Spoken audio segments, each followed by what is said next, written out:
Guys, मैं शुभम और ये है आपका डिजिटली चैनल। तो आज हम आ गए हैं आपके लिए सेकंड वीडियो लेके, जिसमें हम आपको बताएंगे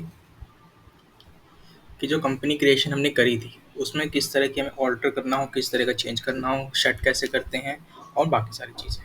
ठीक है, तो मैं टैली ओपन कर लेता हूँ।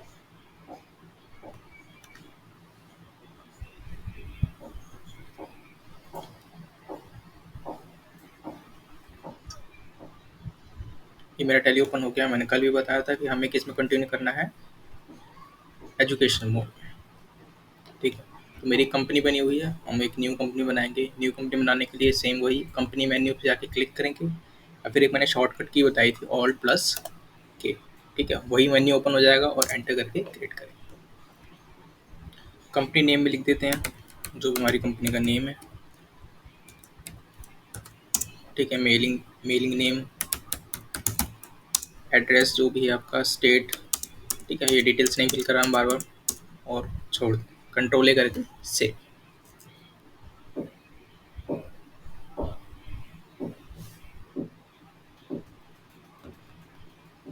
तो मेरी कंपनी यहाँ पे क्या चुकी, क्रिएटेड सक्सेसफुल। अब मुझे क्या करना है, इसको हटा देना है। जैसे मैंने कल भी बताया था, कंट्रोल ए करके या फिर एस्केप करके। कंट्रोल ए कर दिया, हट गया। अब जो कंपनी मेन्यू के जो बाकी ऑप्शन है, ऑल्टर, चेंज, सेलेक्ट और शट, इन सारी चीज़ों को यूज़ करना सीखेंगे और कैसे कैसे वर्क करता है। क्लियर। तो सबसे पहले आते हैं ऑल्टर। ऑल्टर क्या होता है, मान लो सपोज मैंने कोई कंपनी बनाई है, ये डिजिटली, इसकी स्पेलिंग में मुझसे कोई एरर हो गई या कोई डिटेल फिल करने में एरर हो गई है, तो मुझे उसे ऑल्टर करना है, यानी एक तरह से करेक्ट करना है, मॉडिफाई करना, उसको हम क्या बोलते हैं, ऑल्टरेशन। तो ऑल्टर करने के लिए कहाँ जाएंगे, कंपनी मेन्यू पे ऑल्टर पे क्लिक करेंगे और यहाँ पे जिस कंपनी में मुझे ऑल्टर करना है, जिस कंपनी में मुझे चेंज करना है, उसको सेलेक्ट करके एंटर। अब सपोज करो मैंने यहाँ पे एड्रेस भरना भूल गया, तो मैं एड्रेस भर सकता हूँ यहाँ पे दोबारा से। मैंने एड्रेस फिल कर दिया। ठीक है, पिन कोड भर देते हैं। क्लियर। टेलीफोन नंबर है, जैसे कुछ भी फिल कर दिया और फिर दोबारा से कंट्रोल करके सेव कर। क्लियर। तो कंपनी वही की वही रहेगी, डिलीट नहीं होगी हमारी, ना हटेगी ना न्यू बनेगी। बस उसमें किस तरह की चेंजेस हो गए तो चेंजेस हो जाएगी, उसी को हम क्या बोलते हैं, ऑल्टर या फिर ऑल्ट्रेशन। ठीक है। सेकंड पार्ट आता है हमारा यहाँ पे चेंज करने का। चेंज कब काम आता है, जब हमारे विंडो पे एक से ज़्यादा कंपनी ओपन हो, तो हम एक कंपनी से दूसरी कंपनी में जंप करते हैं। कैसे, जैसे अभी मेरी विंडो ओपन है, कौन सी विंडो ओपन है, टेली प्राइम की। मेरे पास यहाँ पे दो कंपनीज ओपन है, एक है मेरी डिजिटल और एक है मेरी सेल्स फॉर जुलाई। अभी मेरी ओपन कौन सी है यहाँ पे, डिजिटली। तो मुझे अगर सपोज करो इस पर जंप करना, तो मैं कैसे करूँगा, क्लियर। इस पे आके चेंज चेंज पे क्लिक करेंगे, मेरे से पूछेगा कि किस कंपनी में जंप करना है, तो मैं जाऊँगा सेल्स ऑफ जुलाई पर एंटर करूँगा। तो आप यहाँ पे देख सकते हो गोल्ड में जो लिखा आ गया वो कंपनी मेरी ओपन। क्लियर। दोबारा करेंगे इसको, कंपनी पे गया, चेंज, और यहाँ पे लाके डिजिटली पे और एंटर। ठीक है। यहाँ पे शॉर्टकट की लिखी होती है हमारे पास F3, तो हम डायरेक्ट F3 से भी कर सकते हैं। सपोज करो आपके कीबोर्ड में होगा F3, क्लिक करेंगे, कंपनी सेलेक्ट करेंगे और एंटर। मैंने पहले बताया सारा यूज़ आपको किससे करना है, कीबोर्ड से। मैं आपको बताने के लिए माउस यूज़ कर रहा हूँ, अदरवाइज आपको कीबोर्ड ही यूज़ करना है। फिर से करेंगे F3 और कंपनी सेलेक्ट करके एंटर। क्लियर। तो यहाँ पे क्या है, हमारा कंपनी जंप करने का या फिर कंपनी चेंज करने का ऑप्शन था, और शॉर्टकट की क्या है हमारी F3। सेकंड पे आते हैं हमारे पास, उसके बाद आता है सेलेक्ट। सेलेक्ट क्या होता है, सेम ये भी चेंज की तरह ही वर्क करता है, बट चेंज में वो कंपनीज ओपन होंगी जो आपकी स्क्रीन पे अभी दिख रही है, विजिबल है। ठीक है। उसके अलावा जो आती है, बाकी जो कंपनीज बनी हुई है इस पीसी के अंदर, वो सारी अगर आपको ओपन करनी है या फिर वो सारी आपको लिस्ट फॉर्म में देखनी है, तो किस पे जाएंगे हम, सेलेक्ट मेन्यू पे। तो सेलेक्ट पे गए और इस पे लाके हमने क्लिक कर दिया, तो देख सकते हो मेरे पास यहाँ पे इतनी सारी कंपनीज बनी हुई है। सॉरी, 5-6 ही है वैसे तो मैं किसी भी जाकर जंप कर सकता हूँ, एंटर करूँगा, वो मेरे पास 3 कंपनी ओपन हो जाएगी। अगेन रिपीट करते हैं, शॉर्टकट यूज़ करेंगे ऑल्ट के। ठीक है, ऑल्ट के किस लिए, कंपनी मेन्यू यूज़ करने के लिए, और यहाँ पे आएगा F3, तो एरो की से आप यूज़ करके सेलेक्ट पे यूज़ कर लेंगे। ठीक है, दोबारा से मैं ऑन करता हूँ, यहाँ पे आके सेल फॉर जून, ये भी ओपन हो गई। अब डायरेक्ट शॉर्टकट यूज़ करेंगे, तो शॉर्टकट क्या है हमारी, ऑल्ट F3, तो यहाँ पे यूज़ करेंगे हम ऑल्ट F3। तो ऑल्ट F3 डायरेक्ट यूज़ करने से हमारे पास एक ऑप्शन और हो जाता है। अब आ जाते हैं हमारा लास्ट ऑप्शन, जिसका नाम है हमारा शट। ठीक है, शट कंपनी के लिए यूज़ होता है, जैसे हमारी इतनी सारी कंपनीज ओपन है, इनमें से मुझे कुछ हटानी है, कुछ रिमूव करनी है उसके लिए मैं किसका यूज़ करूँगा, शेड का। तो शेड कंपनी मेन्यू पे जाएंगे और शेड पे क्लिक करेंगे। यहाँ पे आप सब देख चुके हैं, मुझसे लिस्ट ऑफ कंपनीज पूछा है कि कौन सी कंपनी मुझे हटानी है। तो सपोज करो मुझे जून वाली हटानी है, तो मैं इस पर जाऊँगा, जून सेलेक्ट करूँगा और एंटर। यहाँ से जून वाली रिमूव हो जाएगी। दोबारा करते हैं, कंपनी मेन्यू पे जाएंगे, शॉर्टकट यूज़ करते हैं पहले वाली ऑल्ट के, फिर नीचे आएंगे एरो की से और कंट्रोल प्लस F3 अभी एंटर कर देंगे और अगस्त वाली रिमूव कर देंगे। अब दोबारा करेंगे कंट्रोल F3 डायरेक्ट शॉर्टकट की यूज़। आप सब देख सकते हैं वहाँ पे क्या आ रहा है, शट कंपनी का ऑप्शन, और यहाँ पे सेल पर जुलाई हमारी क्लोज हो जाएगी। ठीक है, तो ऐसे ही हमारा क्या होता है, शट ऑप्शन, शट मेन्यू। इसमें हम क्या करते हैं, हमारी जितनी भी कंपनीज ओपन है अभी ऑन द स्क्रीन उन सबको धीरे धीरे शट कर सकते हैं, एक एक कर। यहाँ पे शट करने का मतलब ये नहीं है कि कंपनी डिलीट होगी, उन कंपनीज को वापस ओपन कर सकते हो।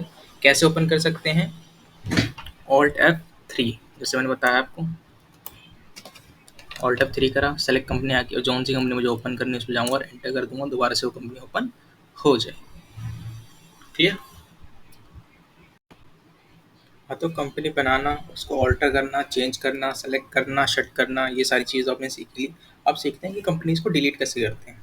ठीक है, कंपनीज भी डिलीट करनी पड़ती है, कोई एरर हो जाए किस तरह की, उसमें ग्लिच हो जाए तो हमें डिलीट करना पड़ता है, क्योंकि हम अभी एजुकेशन मोड पे कर रहे हैं, तो रिकवरी वगैरह इतनी झंझट नहीं रखनी हमें सीधा डिलीट कर देना। ठीक है, तो यहाँ पे हम प्रेस करेंगे ऑल्ट के। डिलीट करने के लिए हमें सीधे सीधे ऑल्टर पे जाना पड़ेगा, और ऑल्टर पे जाएंगे तो यहाँ पे हमारी कंपनी ओपन हो जाएगी। यहाँ पे लिखा हुआ है हमारे पास कंपनी ऑल्ट्रेशन, कंपनी ऑल्ट्रेशन। यहाँ पे आके कोई डिलीट करने का ऐसे सामने ऑप्शन तो नहीं दिखेगा आपको। ठीक है, आपको क्या करना है, यहाँ पे ऑल्ट डी प्रेस करना है, तो आपसे पूछेगा डिलीट, तो आपको यस करना है। दोबारा कंफर्म पूछेगा तो यस करना है, ये आपकी कंपनी यहाँ पे टोटल डिलीट हो जाएगी। आप देख सकते हैं मेरे पास सेलेक्ट कंपनी में सारी लिस्ट आ गई है, बट मेरी वाली कंपनी नहीं है। ठीक है, तो दोबारा एक कंपनी बना लेंगे आगे कंटिन्यू करने के लिए।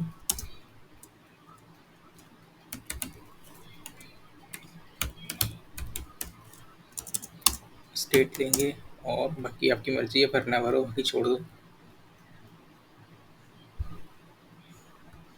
सेम वही पे जाके दोबारा से, ठीक है, मेरी कंपनी दोबारा बन गई। ट्राई करना कि सेम नेम से दो कंपनी ना बने। ठीक है, आपके लिए प्रॉब्लम होगी, आपको ढूंढने में दिक्कत होगी कि आपका डाटा किस में है, वगैरह वगैरह। क्लियर। तो अब हम सीखते हैं यहाँ पे how to create master, how to create masters. ठीक है, टैली के अंदर बहुत सारे मास्टर्स होते हैं। कौन कौन से मास्टर होते हैं, एक होता है accounting master, inventory master, statutory master, उसके बाद आता है डिटेल्स। कुछ खास नहीं, ये तीन ही मास्टर होते हैं, और दो हम ज़्यादा यूज़ करते हैं, अकाउंटिंग मास्टर और इन्वेंट्री मास्टर। स्टैट्यूटरी मास्टर होता है वो ट्रांजैक्शन करते करते हम बीच में ही कर लेते हैं, कोई बड़ा इशू नहीं है। ठीक है, इन दोनों को लिए हमें बाहर से आके यूज़ करना पड़ता है फॉर इनिशियल स्टेजेस। ठीक है, इसको भी छोड़ देते हैं। सबसे पहले हम क्या करेंगे, गेटवे टैली पे जाएंगे, क्रिएट खोलेंगे, तो आपके सामने आ जाएंगे अकाउंटिंग मास्टर। अकाउंटिंग मास्टर में सबसे पहली जो चीज़ होती है वो क्या होती है हमारे पास, लेजर। ऊपर से देखोगे तो ग्रुप, बट हमें सबसे पहले क्या बनाना है, लेजर। आप जानते हैं लेजर क्या होता है। ठीक, तो हम पीपीटी ओपन करते हैं और यहाँ पे, तो ये ओपन हो गई हमारी पीपीटी। इसमें हम पढ़ेंगे कि लेजर होता क्या है।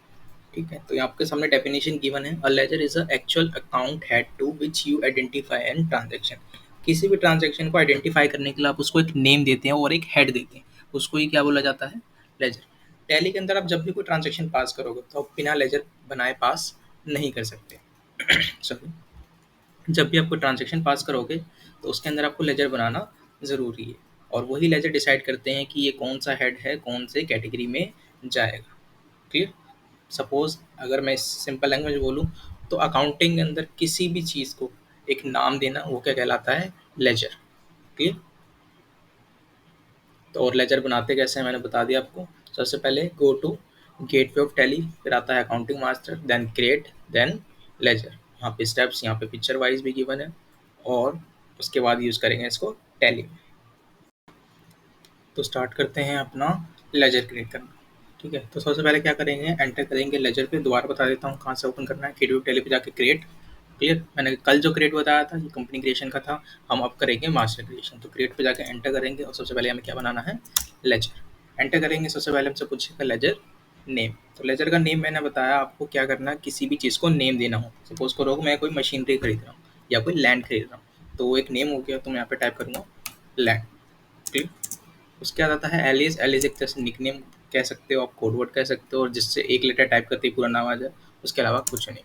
देन उसके बाद आता है अंडर, इसको हम अंडर ग्रुप भी बोलते हैं, कि जो लैंड है वो हमारे लिए क्या है। आप जानते हो लैंड हमारे लिए क्या है, संपत्ति, और संपत्ति को अकाउंटिंग की लैंग्वेज बोला जाता है एसेट।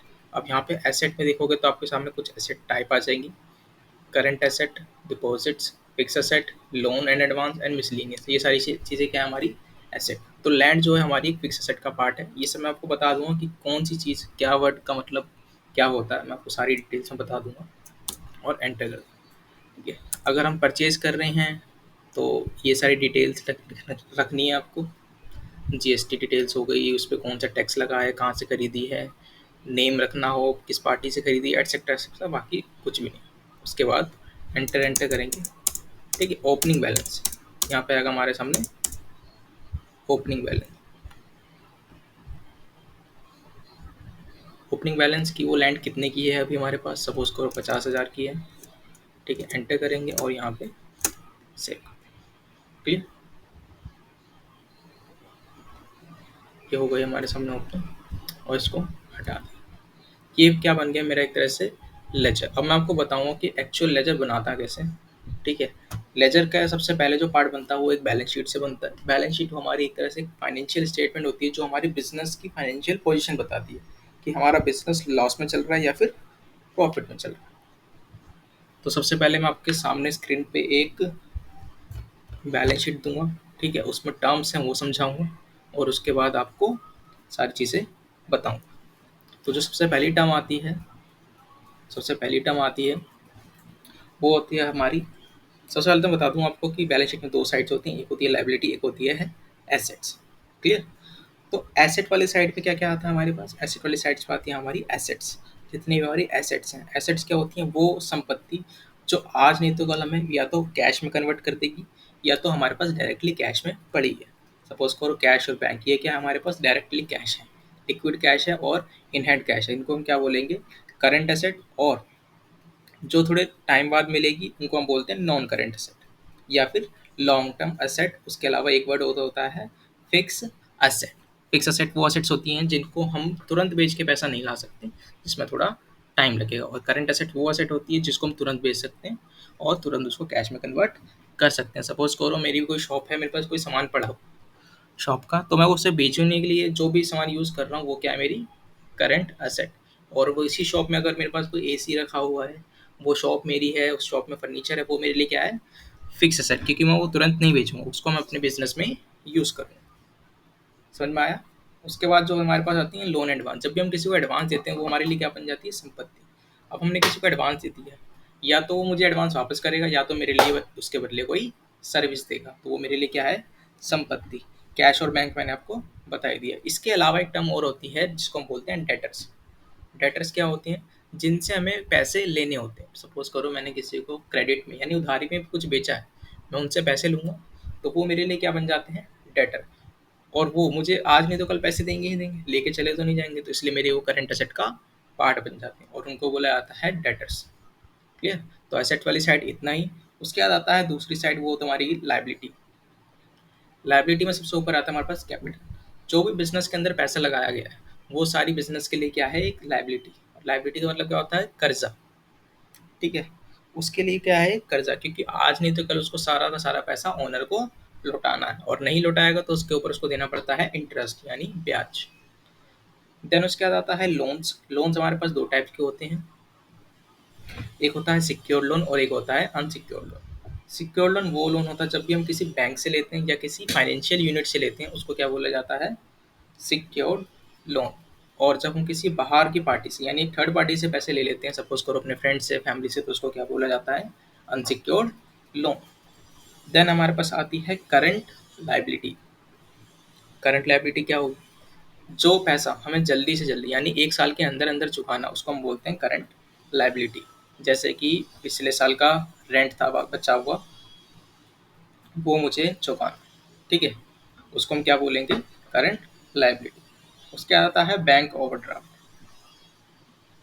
बैंक ओवरड्राफ्ट क्या होगा हमारे लिए, जब भी हम देखो हमारे बैंक में कुछ लिमिट्स होती हैं, जब भी हम उस लिमिट के ऊपर का पैसा निकाल लेते हैं उसको क्या बोला जाता है, बैंक ओवरड्राफ्ट। तो सीधी सी बात है, वो मेरे लिए क्या हो गई, एक लाइबिलिटी।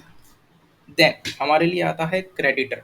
जैसे मैंने आपको डेटर बताया, जब भी हम किसी पार्टी को सेल करते हैं तो हमारे लिए डेटर बन जाता है, बट जब हम किसी पार्टी से परचेज करते हैं तो आज नहीं तो कल हमें उससे पैसे देने, तो वो हमारे लिए क्या बन जाती है, लाइबिलिटी, जिसको हम बोलते हैं क्रेडिटर।